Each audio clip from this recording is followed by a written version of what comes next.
Well, hello again and welcome to my shop.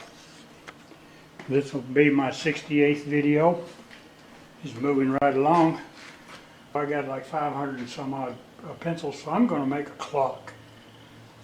It's going to be a little complicated. I'm going to try to explain it.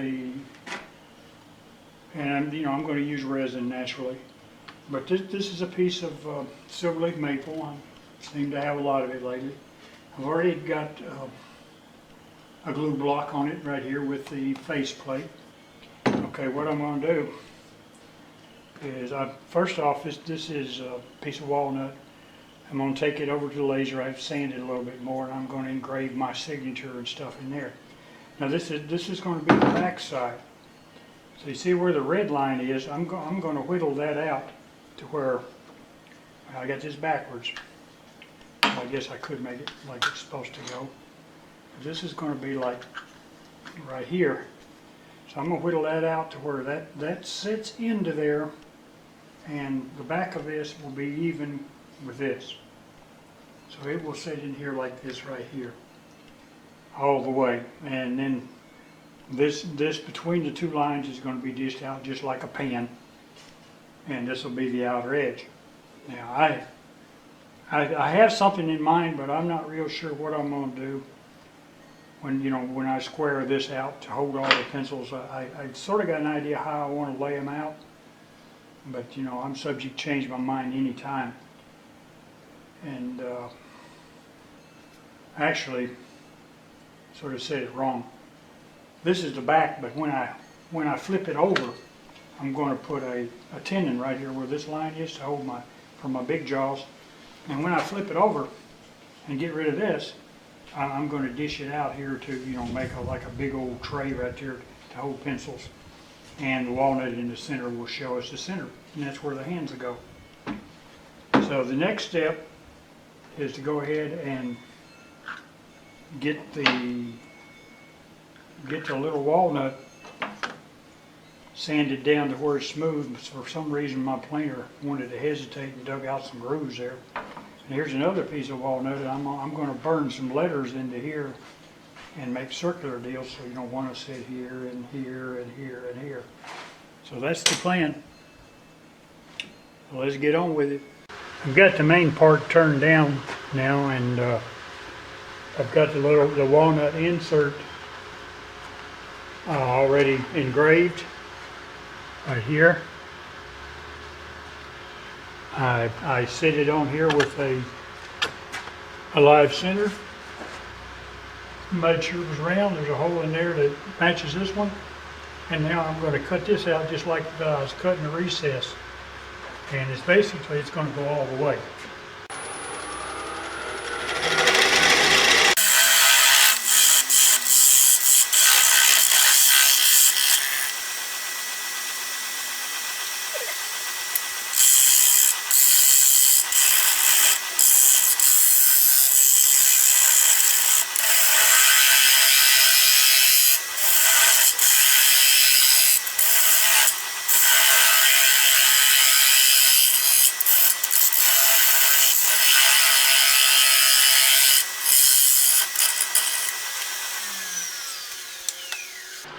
That's going to be it for today. I'm going to take this off and go in the other room, and I'm going to glue it in with glue. I mean, like wood glue, not super glue or nothing like that. So it'll need to sit all night. Okay. See you tomorrow. All right, it's the walnut is all epoxied in right there, and the clock itself works. In other words, it fits flush in there. So the next thing to do is put the chuck in and start hollowing out the other side. Well, I've got the live center on it now. I'm going to go ahead and straighten it up. It always baffles me as to why when you put it back on, it wobbles. This wood should not have moved. This is, very dry. It basically was a board. And I don't know, but it wobbles, so I gotta straighten it out.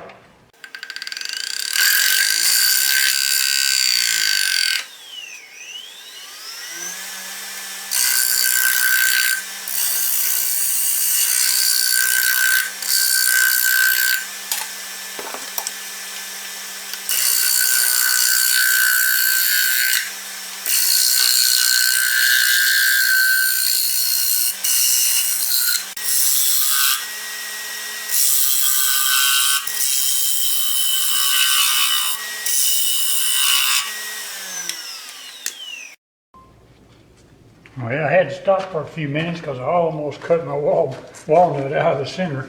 Had to go and, contrary to what I wanted to do, I had to take it off the chuck.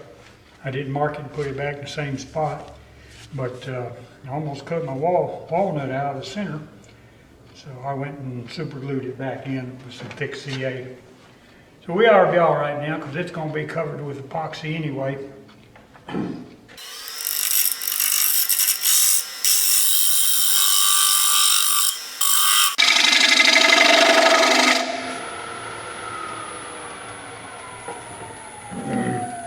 Better stop and check my thickness. Knowing me, I'll go all the way through the back.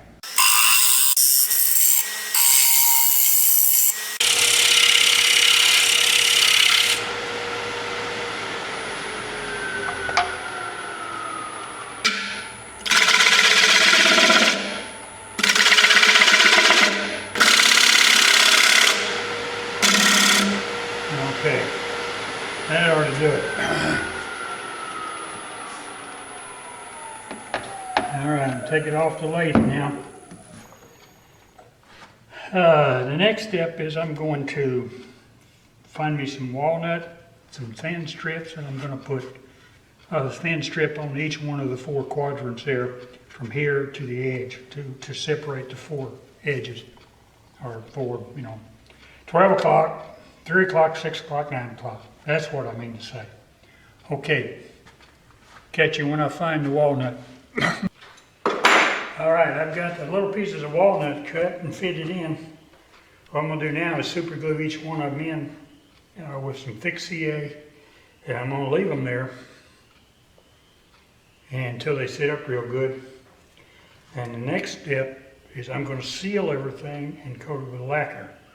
Now the reason I'm gonna do that is I want to stop any air from the maple from coming up into my epoxy when I pour it. So I don't know if that'll do it or not, but it's pretty impossible to stabilize this whole piece. So here we go. And I got started laying pencils out. I want to show you how I'm doing it. What I'm doing is I'm taking and putting a strip of glue down. And what I do is, well, first off, I got them cut here. What I do is I run a strip right through here. Just run a strip all the way, like that. And basically, oh, wait a minute, just like that. When it sits up, I don't think they're going anywhere. I'm not too awful concerned with them being exactly symmetrical with each other, because I don't believe anybody knows anyway. You gotta make sure you get a little bit of glue on each one now. But you don't want them floating whenever you start pouring your epoxy in. What I do is I just make sure it gets a little bit right there like that. When this stuff sets up, you'll tear them up trying to get them out. And I'm gonna sit down and I'm gonna cut another layer to go right here all the way around. And from there, I'm not sure. But I'll figure. I'm penciled up now, so we'll wait till tomorrow and let this glue set up tonight, and then I'll pour the epoxy tomorrow. So it'll be a couple of days before I can turn it, but I can find something else to do. All right, I'm getting ready to mix up my epoxy to pour it into my pencils there. Got my gloves on. So this is the Easy Cast epoxy. This is low odor. I'm telling you, you don't have hardly any smell at all. Trust me on that one. So I'm going to pour equal amounts in here. I've taken, I'll go about halfway there. And I've just taken these out of the sink. I took and ran a sink full of hot water and set them in there to let them get up to a reasonable temperature. It's a little cold in my shop at night. So this is the hardener. I'm going to try to get them. All right, that looks about right. And another way I do it is I take the two empty bottles and I set them side by side like that, and they are on the money. So I've got the equal amounts. Now, I'm going to make my epoxy a violet color. Now, this stuff here, I bought this way back when I was doing pens. It's called So Strong. I got it on right here real close. And here's all of them in here, see? It came as a kit, and I got it on Amazon. This stuff, it's amazing. I'm going to show you something. I mean, that's one reason I'm wearing gloves, because this stuff is something else. Okay, look at this. I'm going to go right in here. Give me a little bit of this on that. I'm going to put it in there. Get this out of my way. Look at that. Hey, watch this. That's amazing, isn't it? That is amazing, my friends. Now I'm going to take this, for some reason they put the label upside down. It's pearl right here. This is platinum. I'm going to put a little bit of that in it. Just, I want it to have a little bit of sparkle, no more than what you see right there. And there we go. Better close all this up. I sure don't want to get this stuff spilled. I mean, just look at here. I mean, that's just handling. Well, this is a new glove. This old one. That's just handling that no more than I did. So I best not touch anything else I don't want it to get on, because it will. All right. Now, something else I've done in case I mix too much, I took a Coke can, cut the top out, and I screwed up. So you can see it here, right there. I put a screw in it, and I put a dowel pin in the center. Now, I just put junk in there. This is my overflow. I have two overflows. Here you go. I just keep a box of junk. It's even got dog hair in it.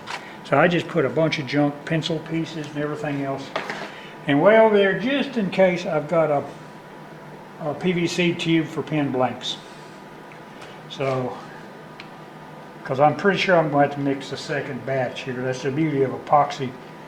Now, this has a long work time. So let's stir this up and see what we got. I really like this color. I think it's going to go good against that red. I really think I'm going to put, by the looks of it, I think I'm going to put a little more pearl in it. Try to find me something to use for it though.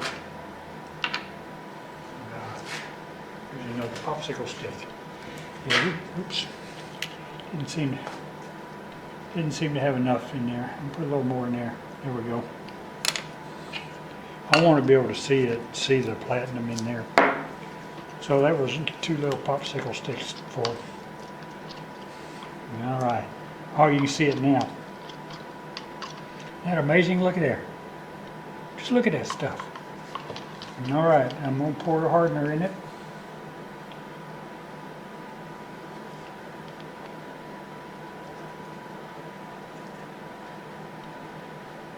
This stuff is going to be pretty.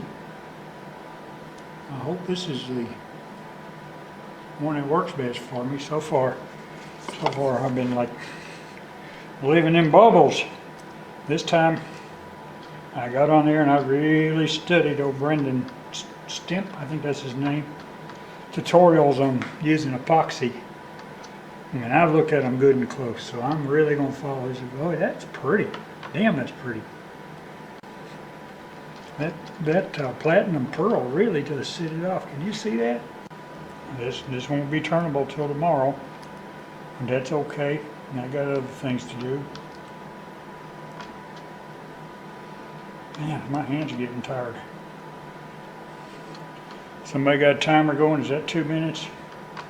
Yeah, I think it is. They said do this off and do it again in a while, just to make sure you have something flat to scrape the edges with. I am trying to follow this protocol to the T. All right. And you pour it back into the first one.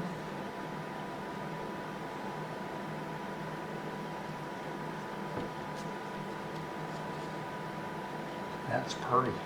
That's just, I guess I said it too much, but I got it is. And you want to pour extremely slow. Here we go. Here goes nothing. And here we go. And he said pour a small stream in one spot like this to give it time for the bubbles to dissipate.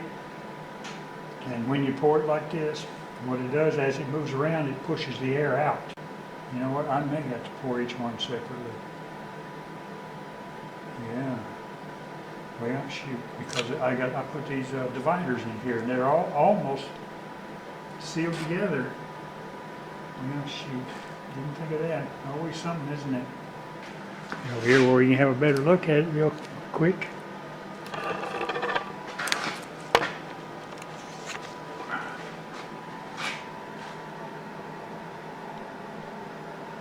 Like I had a couple pencils float up. I guess that's what's going to happen. And maybe they weren't glued down real good. It doesn't matter now.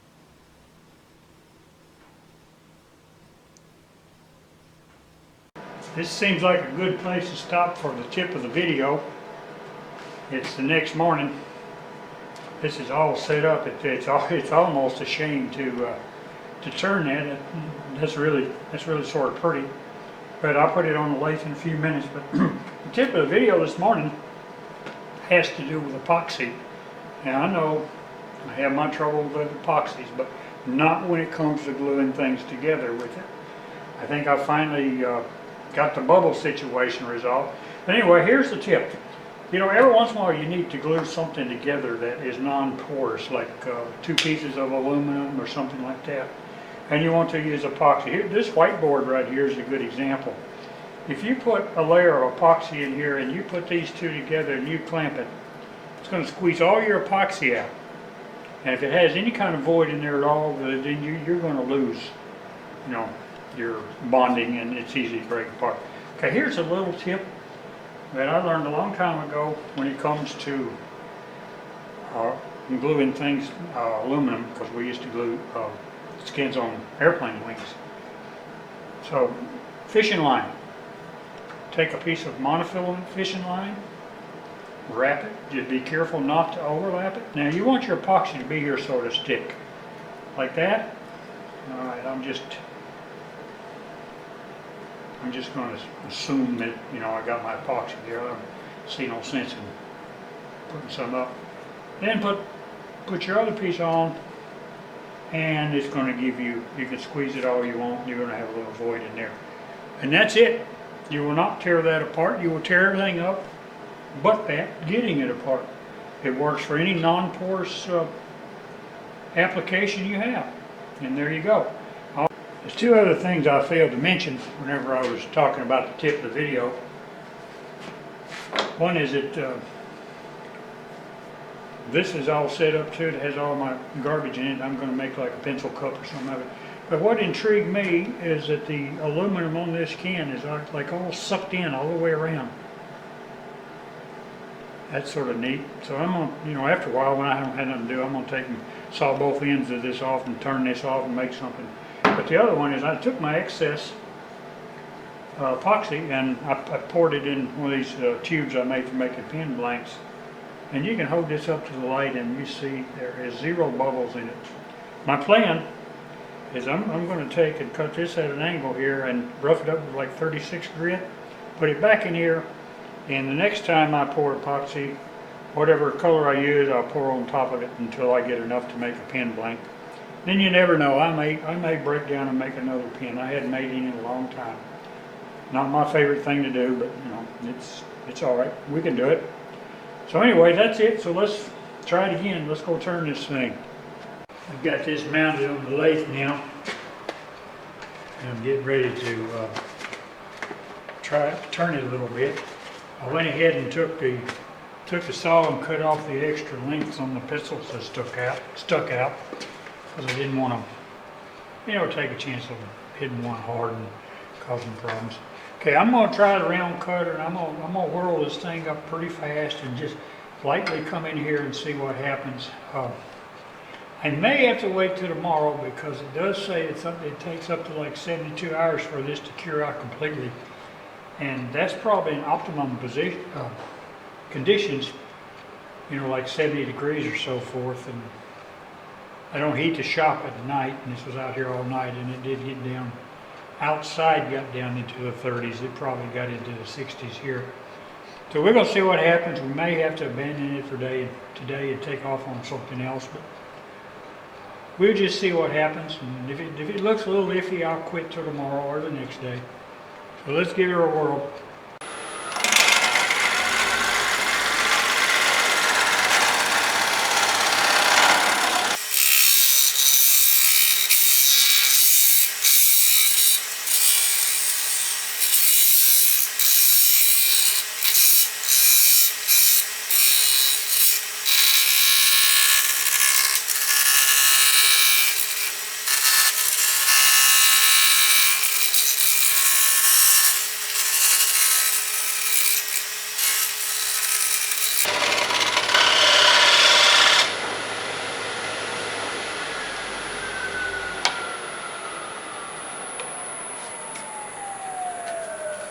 Well, it's a pretty view from inside here.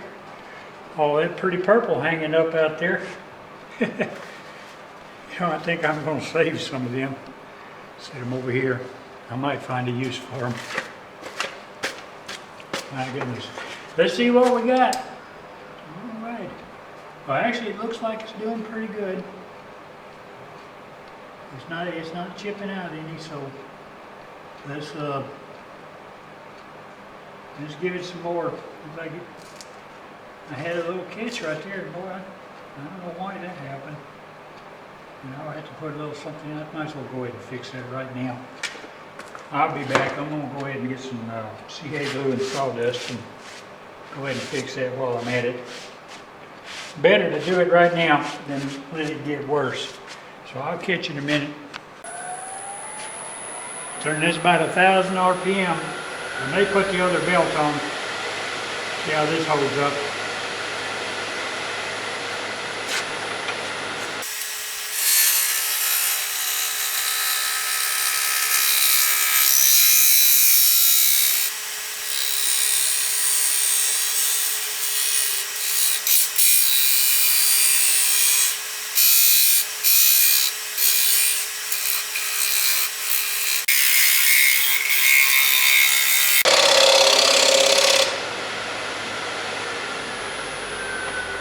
I know y'all can't see back there, but this camera got knocked off on the tripod yesterday, twice, by some damn big red dog. And I'm lucky it's even working.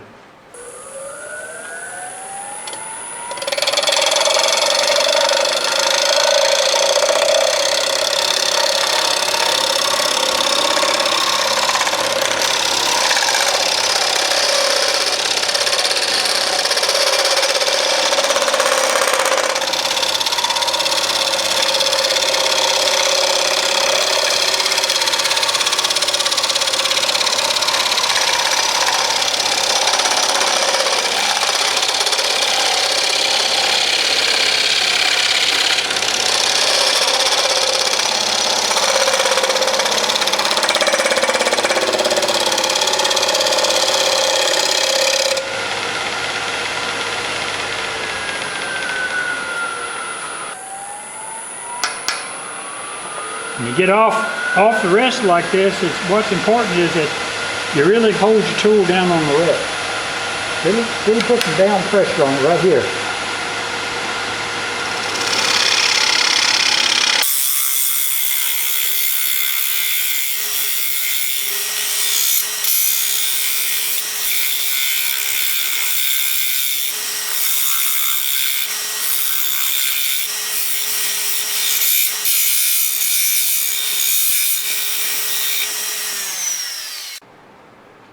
Thought I saw a little bit of something there. And maybe I just need to take a scraper and clean that now. I think I'll try this one. Looks like it might still be pretty sharp.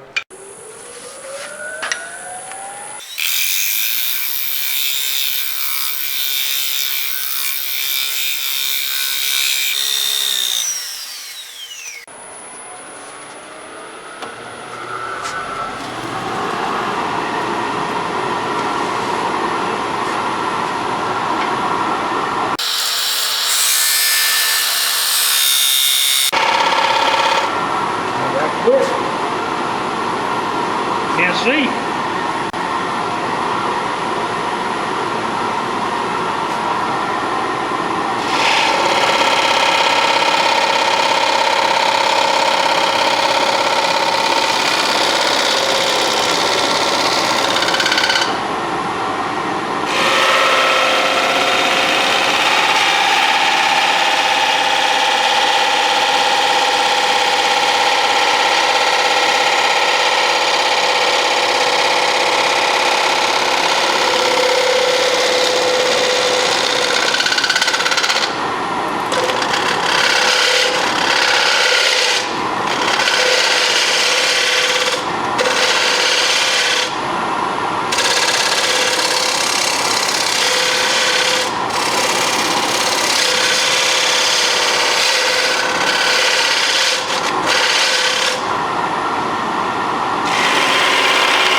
It didn't set up as hard as it should have. Turn this noisemaker off here. Yeah, I might want to turn it back on. Because I'm going to try a little bit of sandpaper on it, just for the hell of it. I'm going to get a little 120.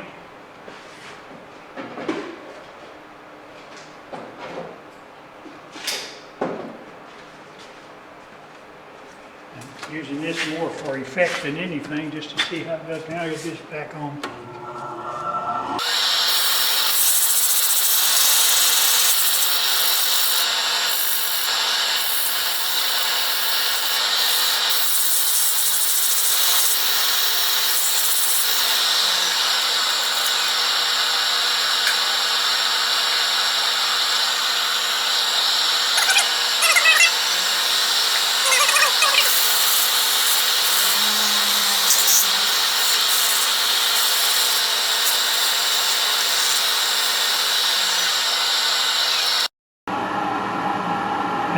I brought this camera back here so you get a better view of this mess. It's sort of pretty in a way. So now I'm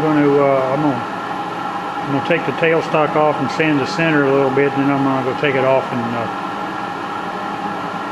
do that little epoxy thing. It won't take too long. Yeah, here's what it looks like now without any of the anything fixed on it. Come in here a little bit for you. Now I'm going to take it off and go in the other room, mix up a little epoxy and fix all the little voids. The pencil's got sorry wood in it, and sometimes they chip out. And they take other stuff with them when that happens. But that's it basically, other than what I just got done saying. And then I think I'm going to sand it as fine as I can and come back. I'm going to put lacquer on it, I believe. And I'm got one more little thing I'm going to do. I'm debating on whether to do it or not.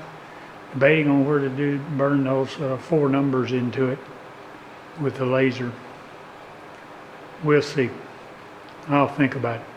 I wanted to bring you in here to show you how I did this. I probably should have videoed it, but I didn't. What I do is I paint the epoxy on. Now the real secret here is you need to use epoxy that does not have a fast setup time, because what you want it to do, you want it to self-level. So you mix it, and what I do to make it a little thinner, you can use a thinner on it to make it thinner, like, you know, a penetrating epoxy. You can use acetone, denatured alcohol, lacquer, or you can use some stuff, I can't think what it is, Zynex or something like that. And you can thin your epoxy, but you can't thin it very much. And what that does is the more you thin it, the longer it is going to take it to cure out. Because the thinner or whatever you use, it's got to get out of there sometimes, and sometimes it takes a while. So I generally don't thin it. But what I do is I take the resin part and I heat it in the microwave a little bit. I mean, I'm talking about 10 seconds. And that makes it pretty pliable. And I mix it up, and then I take a brush like this right here and I paint it on. And it will automatically fill the voids, and it will smooth out to the point really that you could get by without even sanding it if you wanted to. You can see how well it looks. There's a couple places, but when it sets up, you know, I'll run the old feeling fingers around it and see how it looks, and then put some sealer and lacquer on it or something like that. But that's how you do it. So I'm going to give that about an hour or two, take it back in there and take a good look at it and decide whether I need to sand it anymore or not. Catch you after a while. Okay, one thing I forgot to mention is do not use a 5-minute epoxy for this. You cannot get it done in that time. It'll start to set up on you, and you'll just end up making a mess. You absolutely have to use an epoxy with at least a 30-minute setup time. This is Great Plains. Works pretty good. I get it off Amazon. I think it's like 18 bucks or something. See you later. What I'm doing now is I'm wet sanding the epoxy side. I went ahead and took it off the lathe. I'm done there. When I had it back on the lathe, I went ahead and put some decorative marks around here. And I've got to sand all this down. And there's a coat of lacquer back here. That's no problem. I'll do that in a minute. But anyway, this is the epoxy, and what I'm doing is I've got some 320 soapy water and I'm wet sanding it. And I'll come back with 600 and 1200 and put a little wax on it, and this will be done. You notice since I saw you last, I went ahead and put the inserts in there in walnut with the numbers. There's a 12, a 3, a 6, and a 9. There's a few little imperfections in here, but overall I think it looks pretty good. It's not like a tabletop or nothing. But when you wet sand something with soapy water like this, it goes better in the sense that, you know, it doesn't clog your paper and it doesn't grab. And it just seems to work better for me. I mean, this is all sealed, so it's not going to interact with the wood any. Epoxy, I went ahead and epoxied around the edges a little bit, so I need to sand those too. You'd be surprised how smooth this gets it. Okay, well, I'm going to finish the rest of this off camera, put it together and put it on my Lazy Susan and show it to you. There you go. I think it turned out pretty nice. It's definitely different. One of a kind, as usual. Of course, everything we do is one of a kind. Okay, here it comes. It's all finished. Even got the right time on it. I'm very pleased with it. Sit here and look at it for a minute and think about subscribing to my channel and telling all your friends and give me a like. If you like what I do, let me know and I'll do some more. And if you got any questions, don't hesitate to ask. So take care, and I'll catch you on the rebound.